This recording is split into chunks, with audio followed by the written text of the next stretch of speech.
And now we're jumping straight to the second game, where we got a lot of new things here, folks. We got the Zask, we got the Hilda, we got a Kupra, we got a game in our hands. Crazy stuff this early on in the tournament here.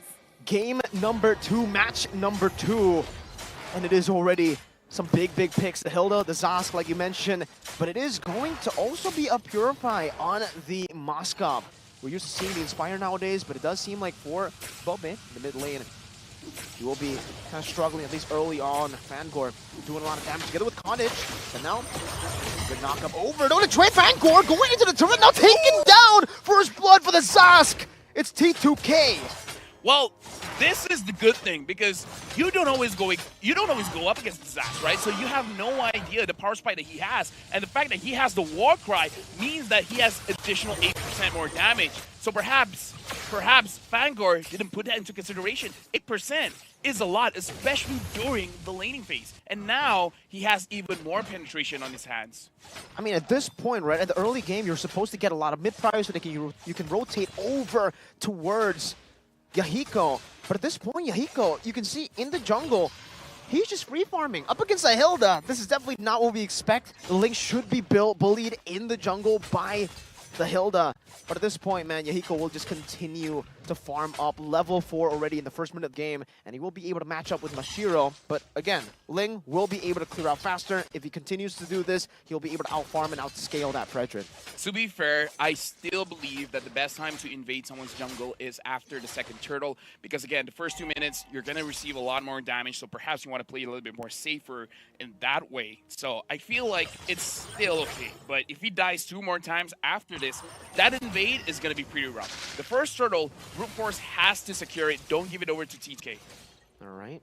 First turtle being started up by Mashiro. Brute Force is what they like to go for, neutral objective battle. But look at the setup coming down. T2K actually have the better setup. Not for Apex, though. Fangor dealing a whole lot of damage. Masara with the penalty zone, locking him down. Mashiro's still going to be able to find the Retribution. Now going to be knocked out by the Tempest of Blaze as he gets slain by the Zask. Still on the Dominator's descent now, looking for another kill. But Kojix goes in, and that's going to be the Farago armor, taking down Bobe. No longer in the Dominator's descent as Yahiko dives forward, has the Defiant Blade. Bobe going to be taken very low. Fangor chasing him down. That's a double kill for Marvin. And now it's just Yahiko without a purple buff, able to pinch poise away, but Fangor wants to go for the chase. Defiant Blade defensively, and Fangor has successfully zoned him away, but he'll still be able to go to the purple buff. No turtle for T2K.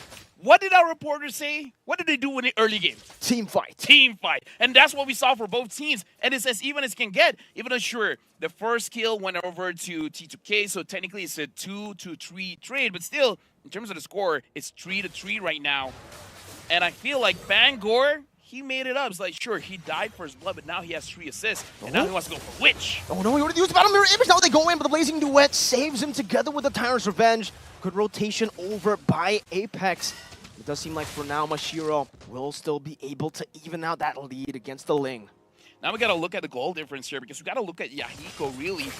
Not much has changed, because Mashiro has 2K, and he only has 2.1K. Yahiko is still doing well, but I would thought he would be doing a lot better. It's not farming as fast as I want him to be. Slowly but surely for both these teams trying to go for the scaling, but so far the winning matchup in the Moskov has been doing a bit better. The Retribution used up by Yahiko to secure that creep in his own jungle, which forced Root to use the Battle Mirror Image back again. Now, onto the waves, we'll still be able to soak in that gold cannon minion. And what does the items say? It shows that the Hilda is going to go for that Sky Piercer. He's an official SPA Fangor, the Sky Pierce abuser. And now it's... Is it going to be done by the second turtle?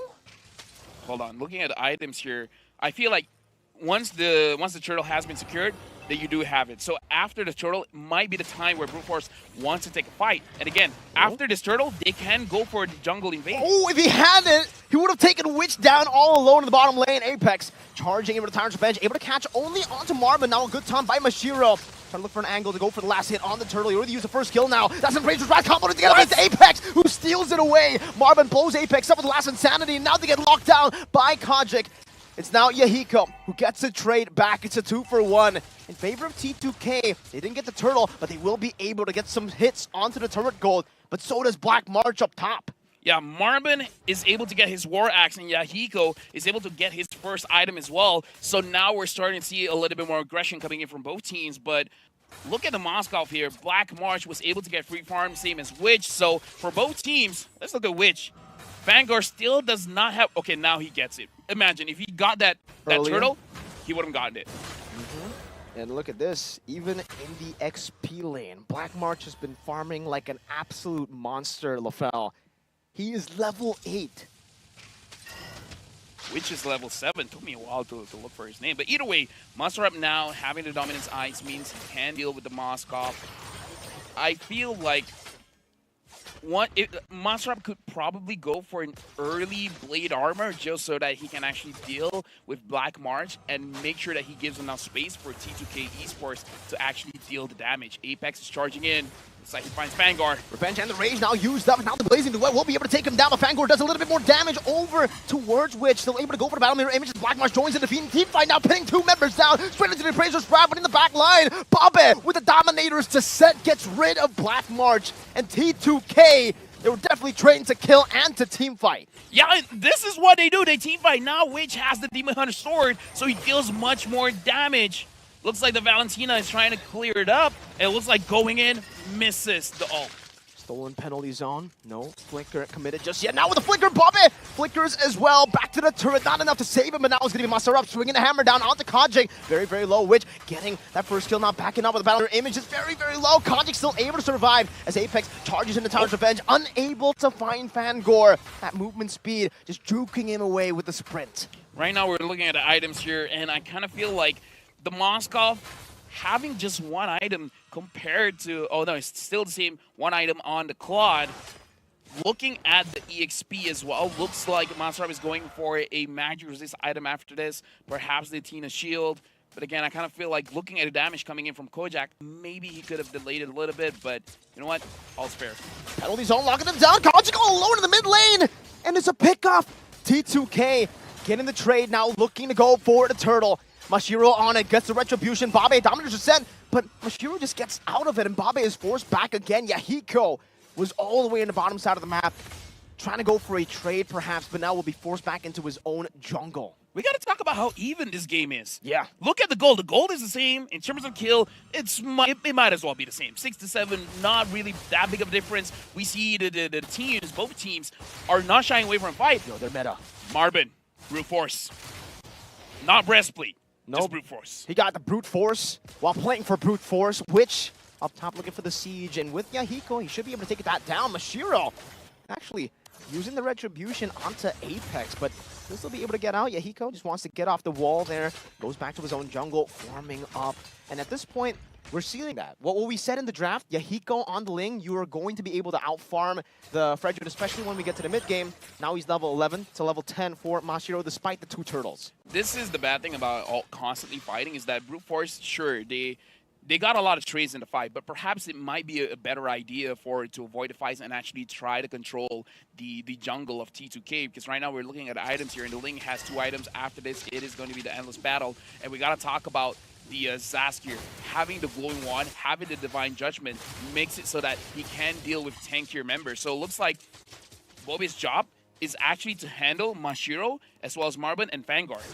Apex. Spanish Revenge looking for that push. Doesn't go through. What happened in top lane? Black March together with Vanguard. Yahiko caught all alone, and they might be able to go for a tier 2 turret with Mashiro already placed into the jungle of T2K. That's a free trade. That's a free pick for brute force. I mean, I guess it doesn't matter if Yahiko got a lot of farm. Just kill him. Just kill him. It's that simple. Simple. Brute force. Brutal. Legendary. Force. Simple, brute force, legendary. There we go. There we go. It's easy. Just get a kill. It's not that hard. It's not that hard. They definitely made it look easy up top. I really wonder what exactly happened there. But Marvin, we're trying to open up the map, goes in with the fire. Apex stunning him up, and Witch is dealing a whole lot of damage at this point of the game. 9 minutes in, Apex still going to be burnt down. Marvin doing the same towards Apex, just shredding him down, forcing the regen out. And Yahiko. All right, now a big question. Yahiko's farmed up. He's a level ahead, or was a level ahead, but can he 1v1 the Hilda? No. No, okay. No, I don't think so. And right now, T2K, they got to be careful because Brute Force, this is what they want to do because they have the X-Borg. The X-Borg plus War Axe plus Brute Force Breastplate. He wants to play for the long game, right? He wants to chip you down as much as he can and then giving a lot of space for the Fredrin to go for the Lord. Because you got to think about this. If Yahiko steals the Lord, it might seem good for T2K, but then Brute Force can just come back and go for the kills. Oh, they're forcing it down. Mashiro is going to be zoned away. Jumps in with the taunt now. Masara going to be caught in. Apex goes in for the damage. Dominator's descent as well as zone him away as the last insanity gets popped in. Masara will be blown up. Now time to Blaze as Yahiko secures the Lord, which instantly backing away. And Yahiko is going for a few more kills. T2K with a massive advantage, only trading their XP for that big Lord. And Yahiko will continue over to take that purple buff away from Brute Force. Brute Force, they were a little bit all over the place, where if they chose one target at a time, perhaps they could have won a team fight. But the fact that they're spreading out their resources, making it so that everyone is low, but not low enough to get killed. Brute Force was the one on the losing end on that one, especially because I feel like they got hit by the Lord quite a few times. And now the Lord is marching down mid. Fangor is not going to have a lot of space for him to really utilize the Sky Piercer that well. Okay, time to the Blade, use up. Konjik still able to flick around. Now, oh, that's going to be a great revenge over to catch Fangor as he tries to go for Yahiko. That's going to pin down the Blaze into it, from which will force them back. Black Mark's going to be caught by the Dominator's descent, and you can see how impressive Bobbit is. Just utilizing that. Mashiro almost gets shredded down, and they are able to get rid of the tier 2 in the mid lane, but it's just that for now. Yahiko now shoving the wave up top as they get rid of the other wave in the bottom lane, trying to get some more value with the first Lord. Meanwhile, Apex trying to go for a cheeky little pick there, but Black Mark is able to use that Spirit of Misery to fend off Yahiko, taking a few turret shots, almost dying, almost getting punished up top. Yeah, honestly, I want to stay at this item screen for quite a while because we want to dissect what Bobe is actually doing. Getting the Azure Blade early, not really building into anything, just making sure that he has enough mana to sustain inside of a fight. But Glowing One plus the Divine Glaive plus the changes on the Zas. Yikes. What the Zas is doing right now is almost 50,000 damage. It's almost double of the Claude. Like, how much damage can you do with the burn from the Glowing One with the penetration coming in from the Divine Glaive? You got to talk about how the changes now. Zas from before wants to ramp up, right? With more attacks coming in from the Inspire plus the Feather of Heaven. That's a strong Zas, but nowadays you don't need that. You just need straight up damage because on hit now, there's a lot of CC. There's slows, there's stuns. So, not stuns, but it's like it's slow enough that it makes you feel like it. So, controlling the front line, making sure that Mashiro is not really a factor, Marvin not really a factor, and Fangor as well. Holy Crystal, just as you were talking about, you know, the pure damage for Bobbit for Zask, he was already dealing 50,000 damage throughout the 12 minutes. Whoa, 7 of Blades. Just to clear out the wave. Oh, walks. Oh, man. Oh. You definitely had to hold your breath for that one. He could have walked in straight into a Moskov and a Hilda. Definitely not what you want to walk into. But Bobbit now, holy Crystal. We got to put this into perspective. The Valentina has 3 items as well, but it's not as expensive as the build coming in from the Zas. So the power spike is much different, especially because what Kojik is trying to do is more supportive, but the itemization coming in from Bobe, he's a shredder. He's a tank shredder at this point. And it's good because you're going up against Fangor with the Hilda. The Hilda, if you don't stop her, it's going to be a big problem. But now Bobe is like, I got you. Let me handle the Hilda, you guys handle the rest. Slowly but surely, I think all these frontliners actually will be taken out by Bobbit, especially now that Witch is also very, very Blade of Despair done for Yahiko in the 13-minute too. All the power spikes for T2K. But for Brute Force, they actually also have something to play with. Fangor, did a lot of damage going for it. No, it doesn't proc the Sky Piercer. It did not proc. Yahiko still able to survive. Fangor gets out, but Mashiro, all during the chaos, they used it as a distraction to Brute Force their way into the Lord to take it. And now in the 14th minute, that's an enhanced Lord. That was brilliant, because even I didn't notice what was going on. We were looking at Yahiko, like, oh no, he looks like he's going to get taken down. But if Fangor had 4 kills at that point, I believe it was going to be a lethality. It was going to be an execute. The fact that he only has 1 kill, but I believe it has been reset because he died after he got his first kill, make it so that he only has 4%. And folks, you see the difference between 6% and 4%. if it wasn't for the nerf, perhaps we would have seen a kill onto Yahito. That would have been a very, very deadly one. Oh! Look at Mashiro, man. Purify able to escape now. Mashiro going for some damage. Apex still able to escape with a bouncing ball. As T2K will still be able to fend up. Dominators descent. Bombit goes in way too aggressively. Gets punished by Brute Force. And this is some bad timers for them. They got Enhanced Lord up top. And now Black March is marching down to the mid lane. Trying to go for the siege onto that tier 2 as the Enhanced Lord charges down onto the base turret up top. Witch and Yahiko able to deal with it for now. Another wave coming down very slowly in all 3 lanes. And Brute Force will just go into the mid lane first. Now pushing it again. Apex trying to go for the charge on that timer's bench slowly but surely. But you can see the poke over to T2K. Up top, they'll still be able to defend their base turret. So no base turrets taken down with the Enhanced Lord. But definitely for Brute Force, they've gotten themselves now onto the even level. T2K, they had an overwhelming advantage earlier. Now it's all but gone. This just shows you how much of a game changer the Lord really is. Sure, getting a kill onto Bobe actually influenced a little bit more, but with one Lord, all that T2K has for themselves is just the inhibitor. And now we're going in for a pause so that we have time to talk about this, where, again, this is why the Lord is still worth fighting for. It's just very, very risky. So we got to talk about the macro, how you just send one roamer to deal with their jungler, making it so that the entire team has to collapse onto their own jungler, letting go of the Lord, and then immediately giving it over to your opponent's side. So there's still a risk using an assassin as a jungler. If someone can lock him down,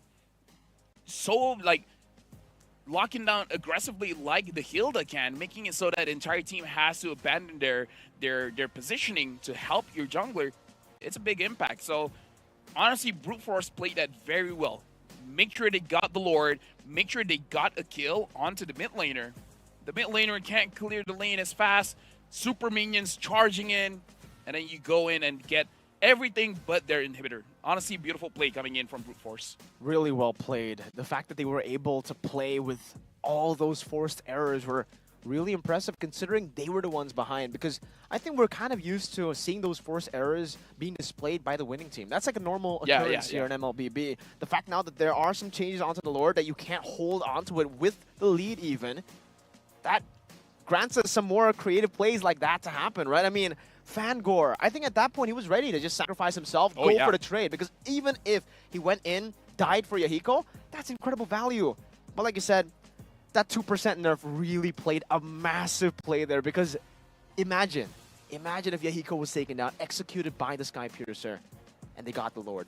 And then they got Bobe, right? Bobe overextended. That was... They might have gotten one inhibitor. And the thing is, one inhibitor doesn't sound much, but you got to consider after the inhibitor gets taken down, super minions will just keep spawning. Exactly. And it makes it so hard for you to protect your base while trying to contest for map control. The auto slow push. Exactly. In the lane that you get the base turret, and now for both these teams, they're going to just, calm down just a little bit now, but... This is a good game, by the way. This is a great game, right? We're seeing a lot of creative angles to come back from the game. We're seeing a lot of great team fights as well from both T2K and Brute Force. Right now we got troubleshooting, 1 minute, 50 seconds to go.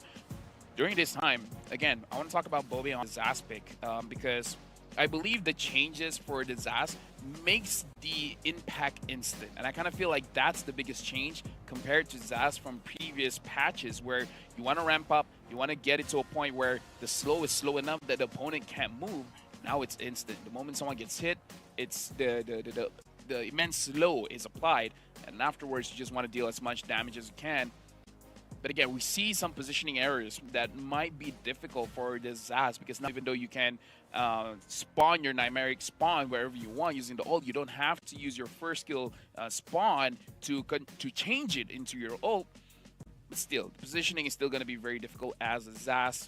But either way, I feel like he's using it very, very well. I think the positioning and the timing, right? And because the timing, some of those moments, the positioning was already good, but the timing of popping into the Dominator's Descent ended up with him dying, overextending, a little bit of a miscommunication maybe with the rest of the team that maybe were already communicating that they wanted to go in, but didn't take the initiative, and instead, Bobe had to pay the price. I thought, with Bobe dying, they would actually lack a little bit of wave clear to handle those waves, but luckily for T2K, they were still able to defend and stay composed even after losing their mid lane, because he's definitely going to be the guy to do all that, the wave clear in these skirmishes, especially with the Lord. Although I gotta say, looking at draft, this should be, even though T2K just got pressured heavily, right? I feel like the draft favors them a little bit, because especially because they have the link. They just have to get to the mindset where someone needs to set something up for us to have an amazing team fight. Like the Terizla, bait something. Like either use the Terizla as a good setup tool or legit just use him as a bait. Let him die as long as the opponents brute force use everything that they have so that the link is free. It's easier said than done though, right? For the link to be free, because If I was Terizla, it would be easy. I would pretend I miss my ult. okay, I trust me. I'm just pretending all right, I miss my ult. muster up. Muster up. But now we're jumping straight into the game. And I was talking about Yahiko, but we've got to talk about Witch as well. Has not died an entire time this game, so he's been skating up well. It really has. I think for both teams, right? Even for Black March, he was able to rotate across the map so many times. Item check again. The item check that we really have to talk about is the fact that Masarab now having the blade armor means that he can legit be a bait, because Black March is not going to be as free as he would want to go for the damage. Speaking of which, Black March is full items. Looks like the Claude is just missing one item. I'm guessing it's going to be the Malefic Roar. Although, I feel like in this kind of situation, maybe he should go for more of a defensive item. Maybe a Rose Gold Meteor, just that he can survive a little bit more and stay in the team fight a bit longer. But either ways, damage dealt, 61,000 damage being dealt by the Zas. And the Kufra took almost 80,000 damage in this game. A lot of damage from both these teams. It's all about damage output, as we know, in this meta. Yahiko and Witch synchronized Malefic Roar by together there. Babe also, Starlium Scythe. Is that his last item, LaFell? I believe it's his fourth item. It's his fourth item. Oh wait, no, fifth. Oh, Apex going to be able to get the revenge and the raise down to the penalty zone. They're going to try to melt Mashiro down, but the last Insanity gets rid of all of them now in the back line. Kaji able to go for the Executed Witch, trying to go for the Kite now, able to go for the Immortality, and now it's going to be Yahiko who secures it. The Wind of Nature saves him for a bit, and in the end, Yahiko will take the Lord and will take also Marbin out of the game. That's a triple kill for Yahiko in the bush. Yahiko goes in, Kaji tries to go for it, and that's going to be the Maniac for Yahiko in the mid lane. Kajic, he tried to go for the risky play. He did, and he paid with it with his life. And now with a wipeout, it seems they're just going to go for the base straight up. It's wide open. They don't even need to go for the base turrets. One push is all they need. T2K get the dub. I mean, I don't want to be that guy, but dude, I called it. They had the draft to be able to do this well. Someone just needs to be a bait. Someone just needs to throw their body to enable things. It looks like the one that threw their body was actually the Lord.